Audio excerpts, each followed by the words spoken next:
લેવું. કવિતા જેવું કાંઈ હું લાગ્યો નથી, ખાલી હાથે આવ્યો છું. શ્રોતા તરીકે શોભું હેતુથી દાઢી સાથે આવ્યો છું. એવું મને ફીલ થાય છે આ સ્ટેજ ઉપરથી. આપણે અત્યાર સુધી પેલા ફોર્મલ અદબ વાળીને બેઠા હોય ને એવા હતા. કદાચ હાથ ખોલવાનું કામ સરે કર્યું એવું મને લાગે છે. ચાલુ કરેલું પણ પ્રણવ બક્ષી સાહેબની એક ખૂબ સુંદર રચના કે જેમાં શ્રી કૃષ્ણ અને ક નો ખૂબ સુંદર સમન્વય કરેલ છે. મને એમ થાય કે કૃષ્ણ તને ક હારે જ ફાવે. મને એમ થાય કે કૃષ્ણ તને ક હારે જ ફાવે, એથી મારી ભાષામાં સૌથી પહેલો ક આવે. કૃષ્ણ મને એમ થાય કે તને ક હારે જ ફાવે, એથી મારી ભાષામાં સૌથી પહેલો ક આવે. કૃષ્ણ તારી કુંજ ગલી ને એમાં ઉગ્યા કદંબ. કૃષ્ણ તારી કુંજ ગલી ને એમાં ઉગ્યા કદંબ, કાલિંદ્રીનો ધરો ને નાગ પણ એમાં કાળિયો જ આવે. કૃષ્ણ તારી કુંજ ગલી ને એમાં ઉગ્યા કદંબ, કાલિંદ્રીનો ધરો ને નાગ પણ એમાં કાળિયો જ આવે. કૃષ્ણ તને ક હારે જ ફાવે. કૃષ્ણા તારી સખી ને કોંતેય તારો મિત્ર. કૃષ્ણા તારી સખી ને કોંતેય તારો મિત્ર, ફૂઈ કુંતી અને ક્રૂર મામા કંસમાં પણ પહેલો તો ક જ આવે. કૃષ્ણ તને ક હારે જ ફાવે. ને યુદ્ધ તો ગમે ત્યાં થાય, યુદ્ધ તો ગમે ત્યાં થાય, પણ તેમાં પણ કુરુક્ષેત્રનો ક અને વિપક્ષમાં હોય જો કૌરવો તો તને કાવા દાવા કરતા પણ ફાવે કે કૃષ્ણ તને ક હારે જ ફાવે. ને અર્જુનનો શત્રુ કર્ણ, અર્જુનનો શત્રુ કર્ણ પણ ક નાતે તો પોતીકો લાગે. ને 18 અધ્યાયની ગીતામાં કર્મનો તો આખો અધ્યાય આવે. કૃષ્ણ તને ક હારે જ ફાવે. ને સેનાપતિમાં કૃતવર્મા ને ગદાનું નામ કૌમોદકી. સેનાપતિમાં કૃતવર્મા ને ગદાનું નામ કૌમોદકી, સ્કિન ટોન તારો કાળો, એથી રાધાજી હારે કોન્ટ્રાસ્ટ પણ જામે. કૃષ્ણ તને ક હારે જ ફાવે, એથી મારી ભાષામાં સૌથી પહેલો.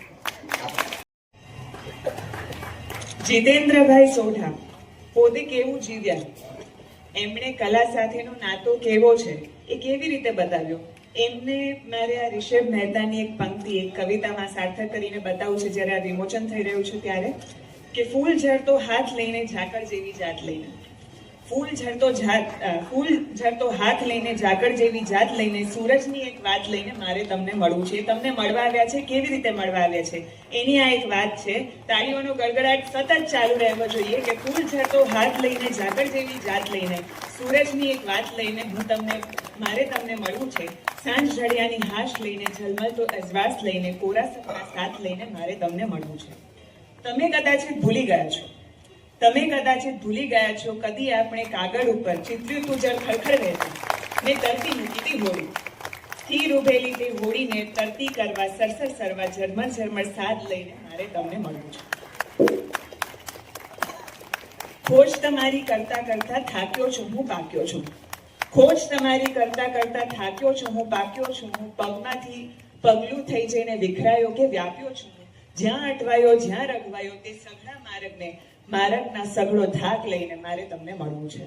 ક્યારેક તો હુંને છોડી દો, ભીતરની ભીતો તોડી દો, બંધ કમાડ જરા ખોલી દો, એકવાર તો હા બોલી દો.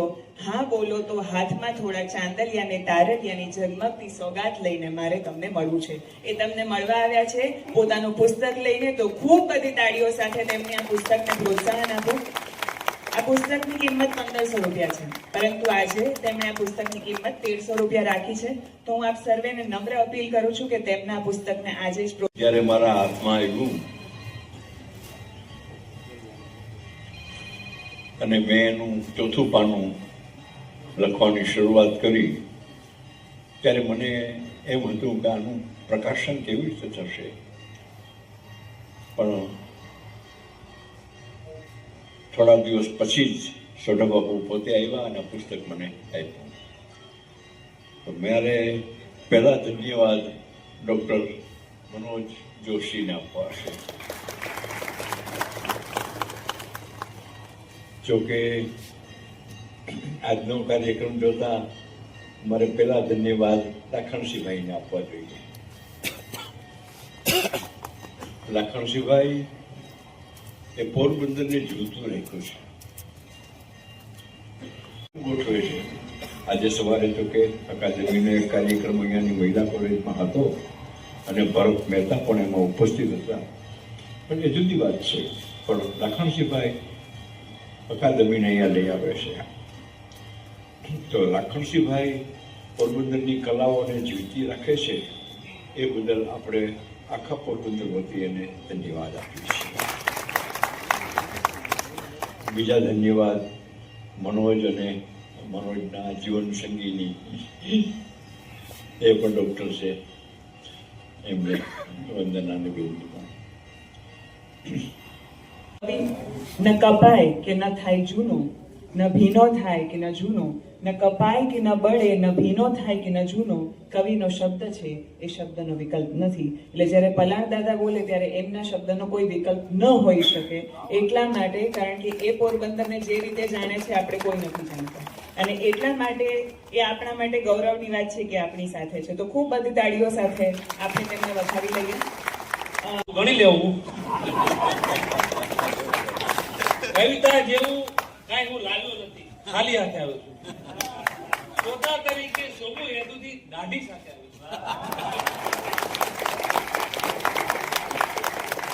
છું. કવિતાનો માહોલ હવે બંધાયો એવું મને ફીલ થાય છે આ સ્ટેજ ઉપરથી. આપણે અત્યાર સુધી પેલા ફોર્મલ અદબ વાળીને બેઠા હોય ને એવા હતા. કદાચ હાથ ખોલવાનું કામ સરે કર્યું એવું મને લાગે છે.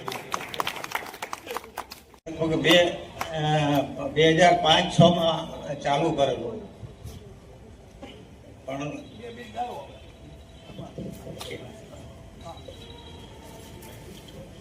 કેટલાક કારણોસર છે ને શ્રી ભાવિન ગોપાણીની એક સુંદર મજાની રચના કરી કે હું એનાથી રહું છું દૂર, કે હું એનાથી રહું છું દૂર, જ્યારે વાત બગડે છે ને વધારે વાત કરવાથી વધારે વાત બગડે છે, કે હું એનાથી રહું છું દૂર, જ્યારે વાત બગડે છે ને વધારે વાત કરવાથી વધારે વાત બગડે છે.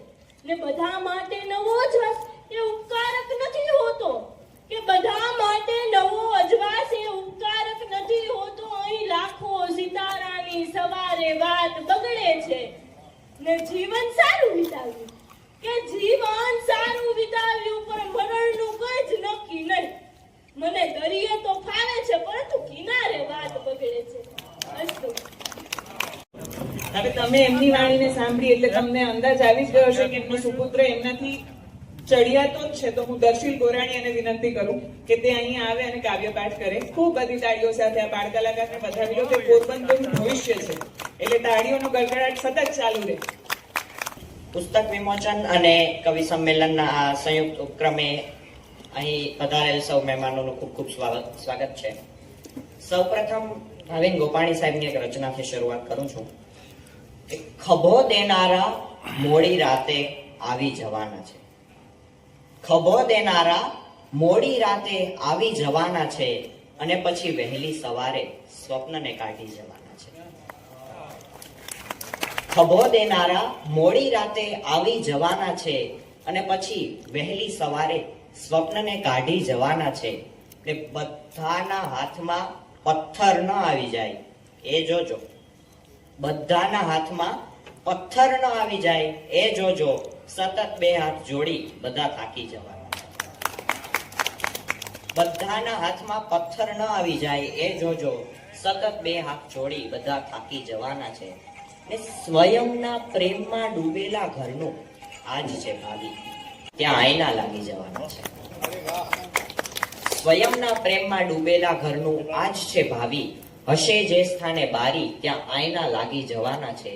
એટલે બધા સાથે મળીને અંધકારને દૂર તો કરશે. બધા સાથે મળીને અંધકારને દૂર તો કરશે, પણ અહીં ચિરાગો એકબીજાથી દાજી જવાના. બધા સાથે મળીને અંધકારને દૂર તો કરશે, પણ અહીં ચિરાગો એકબીજાથી દાજી જવાના. ને તમારા કારનામાની પિતૃઓને થશે જો જાણ. તમારા કારનામાની પિતૃઓને થશે જો જાણ. તમારા શહેરમાંથી કાગડા નાસી જાય.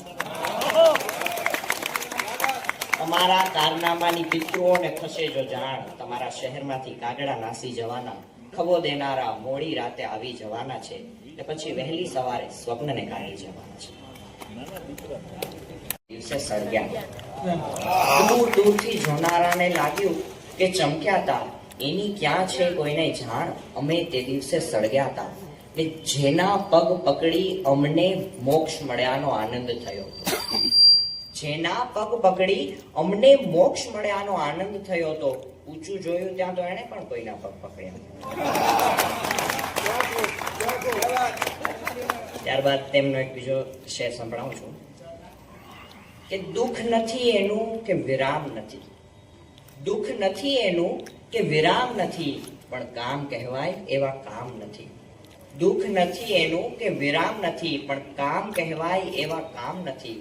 ને એટલે નથી શોધતો હું મને, એટલે નથી શોધતો હું મને, કારણ કે મારી ઉપર કોઈ ઇનામ નથી. એટલે નથી શોધતો હું મને, કારણ કે મારી ઉપર કોઈ ઇનામ નથી. ને હું આંખ બચાવું છું તડકાથી, હું આંખ બચાવું છું તડકાથી. ધ્યાનથી જો, આ કઈ સલામ નથી. ત્યારબાદ છેલ્લે પ્રણવ બક્ષી સાહેબની એક ખૂબ સુંદર રચના કે જેમાં શ્રી કૃષ્ણ અને કનો ખૂબ સુંદર સમન્વય કરેલ છે. મને એમ થાય કે કૃષ્ણ તને ક હારે જ ફાવે, મને એમ થાય કે કૃષ્ણ તને ક હારે જ ફાવે, એથી મારી ભાષામાં સૌથી પહેલો ક આવે. કૃષ્ણ મને એમ થાય કે તને ક હારે જ ફાવે, એથી મારી ભાષામાં સૌથી પહેલો ક આવે. કૃષ્ણ તારી કુંજ ગલી ને એમાં ઉગ્યા કદંબ, કૃષ્ણ તારી કુંજ ગલી ને એમાં ઉગ્યા કદંબ, કાલિંદ્રીનો ધરો ને નાગ પણ એમાં કાળિયો જ આવે. કૃષ્ણ તારી કુંજ ગલી ને એમાં ઉગ્યા કદંબ, કાલિંદ્રીનો ધરો ને નાગ પણ એમાં કાળિયો જ આવે. કૃષ્ણ તને ક હારે જ ફાવે. ને કૃષ્ણા તારી સખી ને કોંતેય તારો મિત્ર, કૃષ્ણા તારી સખી ને કોંતેય તારો મિત્ર, ફૂઈ કુંતી અને ક્રૂર મામા કંસમાં પણ પહેલો તો ક જ આવે. કૃષ્ણ તને ક હારે જ ફાવે. ને યુદ્ધ તો ગમે ત્યાં થાય, યુદ્ધ તો ગમે ત્યાં થાય, પણ તેમાં પણ કુરુક્ષેત્રનો ક, અને વિપક્ષમાં હોય જો કૌરવો તો તને કાવા દાવા કરતા પણ ફાવે કે કૃષ્ણ તને ક હારે જ ફાવે. ને અર્જુનનો શત્રુ કર્ણ, અર્જુનનો શત્રુ કર્ણ પણ ક નાતે તો પોતીકો લાગે. ને 18 અધ્યાયની ગીતામાં કર્મનો તો આખો અધ્યાય આવે. કૃષ્ણ તને ક હારે જ ફાવે. ને સેનાપતિમાં કૃતવર્મા ને ગદાનું નામ કૌમોદકી, સેનાપતિમાં કૃતવર્મા ને ગદાનું નામ કૌમોદકી, સ્કિન ટોન તારો કાળો, એથી રાધાજી હારે કોન્ટ્રાસ્ટ પણ જામે. કૃષ્ણ તને ક હારે જ ફાવે, એથી મારી ભાષામાં સૌથી પહેલું.